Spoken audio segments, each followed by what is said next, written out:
நமக்கு இன்னைக்கு ஒரே ஸ்பெஷல் தான் போங்க. இது நேற்று ஈவினிங்குள்ள வீடியோ. மதியத்துக்கு மேலே மூவிக்கு போயிட்டு அப்படியே சும்மா ஸ்நாக்ஸ் சாப்பிட்லாம் அப்படின்னு கடைக்கு வந்திருந்தோம்.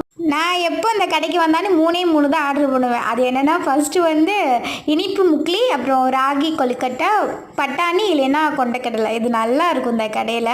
செல்வாவும் டயனாவும் ஆளுக்கு ஒரு காஃபி ஆர்டர் பண்ணாங்க. நாங்கள் சாப்பிட்டது அண்ணன் தான் பாவமாக பார்த்துட்டு இருந்தது. அண்ணன் இதெல்லாம் சாப்பிடாது.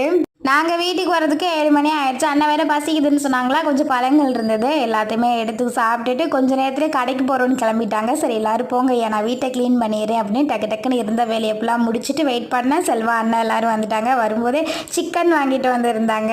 இன்றைக்கி வந்து அண்ணனோட சமையல் தான். அதனால் நம்ம சப்பாத்திக்கு மாவு மட்டும் ரெடி பண்ணி வச்சுட்டு நான் போய் ஃப்ரெஷ் ஆகிட்டு வந்தேன். அண்ணன் ஒரு டைம் சிக்கனுக்கு மசாலா அப்ளை பண்ணியிருந்தாங்க. இன்னொன்று வந்து சிக்கன் கிரேவி. ஆஹா செம்ம மனமாக இருந்ததுயா. நாங்கள் சப்பாத்திக்கு மாவு தேய்ச்சி கொடுத்துட்டே இருந்தோம். அண்ணன் டக்குன்னு சுட்டு கொடுத்துட்டாங்களா. நல்லா ஜாலியாக மேட்ச் பார்த்துட்டு சாப்பிட்ணுன்னு நினச்சேன். பட் மேட்ச் ஒன்றும் ஜாலியாக இல்லை. ஆனால் சாப்பாடு நல்லா இருந்ததா, நல்லா சாப்பிட்டாச்சு. இதில் என்ன எங்களுக்கு வருத்தம் அப்படின்னா, இவ்வளோ விதவிதமாக சமைச்சு கொடுத்தேன். எங்கள் அண்ணனால் சுடுகஞ்சியும் பழங்கள் மட்டும்தான் சாப்பிட முடியும். அப்படியே நம்ம சாப்பிட்டு கிச்சனை ஃபுல்லாக க்ளீன் பண்ணிட்டு அண்ணன் கிளம்பவே 11 மணி ஆயிடுச்சு. அவங்களெல்லாம் அனுப்பி வச்சுட்டு நம்மளும் தூங்க வேண்டியது தான். இன்றைக்கி நம்ம ஃபேமிலியில் பவித்ரா, பிரியா, சஜுமிதா, சோபி, பாலாஜி, இந்துமதி, கௌசல்யா. உங்களுக்கு இனிய பிறந்தநாள் நல்வாழ்த்துக்கள். எல்லாரும் ஹாப்பியாக இருங்க. Bye bye.